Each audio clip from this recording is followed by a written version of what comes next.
আসসালামু আলাইকুম। আশা করছি আপনারা প্রত্যেকে ভালো আছেন, সুস্থ আছেন। আমিও ভালো আছি।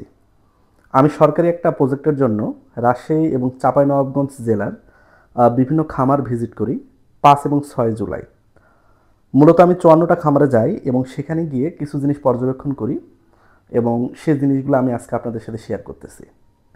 আমি এই ৫৪টা খামারের মধ্যে কিছু খামারিকে পেয়েছি, ওনারা সফল।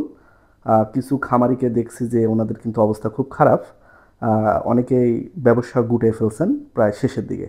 তো আমি আজকে আপনাদেরকে এই আমার ২ দিনের যে অভিজ্ঞতা, এই অভিজ্ঞতার আলোকে আমি আপনাদেরকে কিছু কথা তুলে ধরতেছি। মূলত আমি যে খামারগুলো দেখছি এখানে খামারের মালিকানা ছিল মূলত ৪ ধরনের। যেমন পুরনো খামার ছিল, বাপ-দাদার আমল থেকে খামার, ওনারাও সেটা কন্টিনিউ করতেছে। এই ধরনের খামারের লাভ লসের হিসাব ওনাদের কাছে কোনো তথ্য নেই। বাড়ির খাবার-দাবার খায় গরু, বছরে ২-১টা বাচ্চা হয়, এই বাচ্চাগুলো বিক্রি করেন, এভাবেই চলতেছে তাদের। তাদের কাছে কোনো আয় ব্যয়ের কোনো এটার কোনো হিসাব নেই। ২ নম্বর যে খামারি তারা হলো শখের বশে। এই খামারিরা অনেকটাই ক্ষতিগ্রস্ত, কারণ শখের বশে অনেকেই ভিডিও দেখে কিংবা অন্যের খামার দেখে এসে ১৫-২০টা গরু নিয়ে শুরু করে। ৬ মাস বা ১ বছরের মধ্যে কিন্তু এনারা ব্যাপক একটা লস খায় এবং খামার কিন্তু এনারাই বেশি গুটিয়ে নিয়ে যাচ্ছেন। ৩ নম্বর দেখছি যে ব্যবসায়ী, এনারা সফল।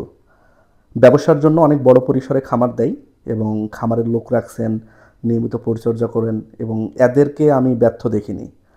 ৪ নম্বর দেখছি যে চাকরির পাশাপাশি অনেকে করে, যে হয়তো কোনো একটা চাকরি করে, এর পাশাপাশি বাসায় ২-৪-৫টা গরু পালতেছেন এবং এখান থেকে কিন্তু মোটামুটি স্বাবলম্বী হতে তাদেরকে সহযোগিতা করতেছেন। তাহলে মালিকানার ভিত্তিতে এই ৪ ধরনের মালিকানা আমি পেয়েছি এবং আমার যে ৫৪টা খামার ছিল দেখা, তার মধ্যে সর্বোচ্চ গরু ছিল একটা খামারে ৬০০+ এবং সর্বনিম্ন অনেকগুলো খামারে ছিল ৫টার মতো।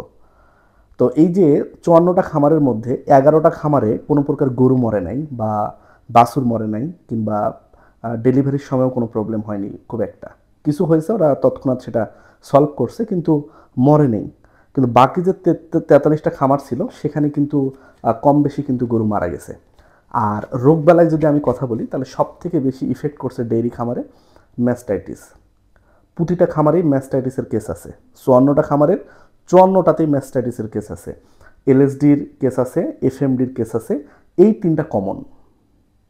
১১টা খামার ছাড়া প্রতিটা খামারেই অ্যাবর্শনের ঘটনা ঘটছে, বাচ্চা মারা গেছে এবং ইভেন কয়েকটা খামারে ডেলিভারির সময় কিন্তু গরু মারা গেছেন। যে খামারগুলা এদের মধ্যে মূলত সফল, ১১টাতে যেগুলাতে মারা যায়নি বাচ্চা, সেগুলোর তথ্য কালেকশন করে দেখলাম যে এনারা ভ্যাকসিনেশন কিন্তু রেগুলার করছে। এফএমডির বলেন, এলএসডির বলেন, ঠিক আছে, ব্রুসিলোসিস বলেন, প্রতিটা ভ্যাকসিন এনারা কিন্তু নির্দিষ্ট সময়ে করছে এবং কৃমির ট্যাবলেট দিয়েছেন এবং এনাদের যে খামারের যে হাইজিন ব্যবস্থা এটা কিন্তু প্রপার। এবং আরেকটা সবথেকে ইম্পর্টেন্ট জিনিস, এনাদের কিন্তু খামার সম্পর্কে একটা এবিসি কিন্তু একটা জ্ঞান আছে। এনারা গরু দেখলে অনেকটা বুঝতে পারেন যে গরুর সমস্যা হয়েছে এবং তৎক্ষণাৎ কিন্তু এনারা ডাক্তারের সাথে কিন্তু যোগাযোগ করেন কিংবা কারোর সাথে যোগাযোগ করে কিন্তু এটা সমাধান করার চেষ্টা করেন। এই জন্যই এনারা মূলত সফল। আর এসব খামারে ডাক্তার হিসাবে ৫৪টা খামারের ৫৪টাতেই এআই কর্মীরা মানে চিকিৎসা দিচ্ছেন আর কি। এটা একটা খুব কষ্টের জিনিস লাগলো আমার, যে এই খামারগুলোতে যদি এআই কর্মীর পাশাপাশি যদি ভেটেরিনারি কোনো সার্জন কিংবা উপজেলা প্রাণী সম্পদ থেকে যদি কোনো পরামর্শ নিতেন, হয়তোবা এখানে আরও বেশি উন্নয়নের কিন্তু সুযোগ থাকতো। কিন্তু এই ৫৪টা খামারের মধ্যে ৫৪টাতেই এআই কর্মী কিন্তু ট্রিটমেন্ট দিচ্ছে, এআই কর্মী সিমেন্ট দিচ্ছে। সিমেন্টটা না হয় এআই কর্মী দিবে, কিন্তু ট্রিটমেন্ট বা পরামর্শ বা রোগবালাই সলভ এটা কিন্তু যদি ভেটেরিনারি সার্জন করতেন বা কোনো অনার্স পাস করছেন ভেটেরিনারিতে বা ডিভিএমএ করছেন, এই টাইপ যদি কেউ সেবাটা দিতেন তাহলে তুলনামূলক কিন্তু আরও ভালো হতো। তো যারা ব্যবসায় মূলত লাভ করছেন এনারা ওখান থেকে দুধ বিক্রি করেন। পাইকারি যদি দুধ বিক্রি করেন, এই দুধটা হলো ধরেন আপনারা ৫৫ থেকে ৬০ টাকা পায় ওরা। আর যদি ওখান থেকে হাতে যদি লোকালি দুধ বিক্রি করে তাহলে কিন্তু ওনারা ৭৫ থেকে ৮০ টাকা পর্যন্ত পায়। তবে সম্পূর্ণ দুধ লোকালি বিক্রি করা সম্ভব না, যতটুকু দুধ থাকে বাকি দুধটুকু কিন্তু ওনারা ওই বিক্রির ব্যবস্থা করেন কিংবা অনেকেই দই তৈরি করেন এবং ঘি বানাইছেন। হ্যাঁ, ঘি বানায় এনাদের একটা লোকালি একটা ব্র্যান্ডই পরিণত করে ফেলছেন। বাজারে ঘি যদি ১৫০০ বা ১৬০০ টাকা কেজি হয়, এদের খামার থেকে কিন্তু ঘি আরও ২০০ টাকা বেশি কেজিতে কিন্তু বিক্রি করতেছেন এবং স্থানীয় মানুষের মধ্যে কিন্তু এটা নিয়ে একটা ব্যাপক চাহিদা। যেমন এরা আরেকটা জিনিস হয়, এরা নিজের গরুকে যে ঘাসটা খাওয়ায় নিজের জমি থেকে আনা, এবং অনেকে সাইলেজ নিজেই বানায়। বাজার থেকে যদি অনেকে অনলাইনে সাইলেজ বিক্রি করে 10 টাকা কেজিতে বিক্রি হয়, কিন্তু এনারা নিজে যদি এই সাইলেজটা নিজেই তৈরি করে তাহলে কিন্তু 6 থেকে 7 টাকার মধ্যে এই সাইলেজটা তৈরি করা সম্ভব এবং লাভবান হওয়া কিন্তু সম্ভব। আর যারা মূলত ব্যর্থ হয়েছেন দেখলাম, তারা অনেকে যারা শখে করছে, এবিসি জ্ঞান নাই, লাভ লসের হিসাব করতে পারেনি, এবং এই যে রোগগুলো আছে এই রোগগুলো যে ভ্যাকসিন দিতে হবে এই ভ্যাকসিন সম্পর্কেও কিন্তু তাদের ন্যূনতম কোনো ধারণা নেই। এই কারণেই কিন্তু এনারা মূলত ব্যর্থ হয়েছে। 2টা খামারে আমি একটু এক্সেপশনাল জিনিস দেখছি, এনারা কিন্তু বায়োগ্যাস উৎপন্ন করতেছেন, নিজের খামার থেকে বায়োগ্যাস উৎপন্ন করতেছেন, এবং আশেপাশের চাপায়ের একটা খামারে আশেপাশে প্রায় 10 থেকে 12টা বাড়িতে কিন্তু এই গ্যাসের সাপ্লাই কিন্তু ওনারা দিচ্ছেন। আমি খুব ইমপ্রেসড হয়েছি ওই খামারটা গিয়ে। আমি আশা করতেছি খুব রিসেন্ট যদি সুযোগ হয় ওই খামারের ভিডিও কিন্তু প্রকাশ্যে আনার। আর রাজশাহীতে একটা খামার আছে নাবা, এই নাবা ডেইরি অ্যান্ড ক্যাটেল ফার্ম, এটা সব থেকে বড় ছিল। 600+ গরু এনাদের প্রতিদিন ওখান থেকে 1800 লিটার দুধ উৎপন্ন হয়। এরা নিজেরাই ওখানে দই বানায়, মাঠা বানায়, ঘি বানায়, আরও কিছু জিনিস বানানো এনারা ট্রাই করতেছেন এবং নিজেদেরই একটা ব্র্যান্ড ভ্যালু কিন্তু ওনারা ওখানে অ্যাড করছেন। আর চাপায়ের আরেকটা খামারে আরেকটা মজার জিনিস দেখছি, এনারা জাত উন্নয়ন নিয়ে কাজ করেন।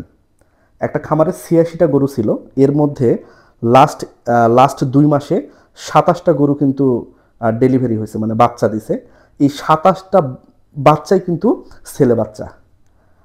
এই জিনিসটা দেখে আমি আশ্চর্য হয়েছি। এটা কিন্তু সম্ভব, ভেটেরিনারিতে এটা সম্ভব, কিন্তু মাঠ পর্যায়ে বা খামার পর্যায়ে যে এটা এত সুন্দরভাবে প্রি প্ল্যান করে সম্ভব, এটা কিন্তু আমার ধারণার বাইরে ছিলেন। তবে আমি খুব শীঘ্রই চাঁপাইনবাবগঞ্জ সদরে যাব এবং ওই খামারের বিস্তারিত প্রতিবেদন আমি আপনাদের তুলে ধরবো, যে কিভাবে এই 27টা গাভী থেকে 27টাই ছেলে সন্তান কিংবা 27টাই মেয়ে সন্তান বানানো সম্ভব। এই জিনিসটা মূলত আমি ভাইয়ের থেকে শুনবো, আমি নিজেও কিছু জানি। এই দুটা জিনিস একসাথে করে আপনাদেরকে জানানোর চেষ্টা করব, যাতে আপনারা অনেক বেশি লাভবান হন। আমি আপনাদেরকে, যারা খামার করতে চান তাদেরকে নিয়ে একটা কথা বলি ভাই, আপনারা অবশ্যই শুধু ভিডিও দেখে কিংবা অন্যের খামার দেখে এখানে আসবেন না। আপনারা অবশ্যই ভালোভাবে পড়াশোনা করে বুঝে শুনে হালকা অভিজ্ঞতা নিয়ে কিন্তু এখানে আসবেন। যদি এগুলা নিয়ে না আসেন তাহলে কিন্তু আপনাদের লস হবে। আমি চাই না যে আপনাদের কোনো লস হোক। আপনারা প্রয়োজনে ছোটোখাটো ট্রেনিং করে আপনারা জ্ঞান অর্জন করেন এবং সেই জ্ঞান দিয়ে কিন্তু আপনারা খামার করেন এবং আপনারা এখানে লাভবান হওয়ার চান্স কিন্তু আগের থেকে অনেক বেশি থাকবে। তো আপনাদেরকে আরেকটা কথা জানাই যে সরকারিভাবে এই তথ্যগুলো কালেকশন করছি আমরা এই 2টা জেলায়, আমি অলরেডি পাঠিয়ে দিয়েছি, সাবমিট করছি, এবং এই তথ্যের উপর ভিত্তিতে আরও কিছু জেলায় হয়তো তথ্য নেওয়া হবে। এই তথ্যের উপর ভিত্তি করে সরকার উপজেলা পর্যায়ে কিছু ভ্যাকসিন কিংবা আরও কীভাবে সেবাটা বাড়ানো যায় এই জিনিসটা হয়তো সরকার চিন্তাভাবনা করবেন। তো ভালো থাকবেন, সুস্থ থাকবেন, আমার পাশে থাকবেন। আল্লাহ।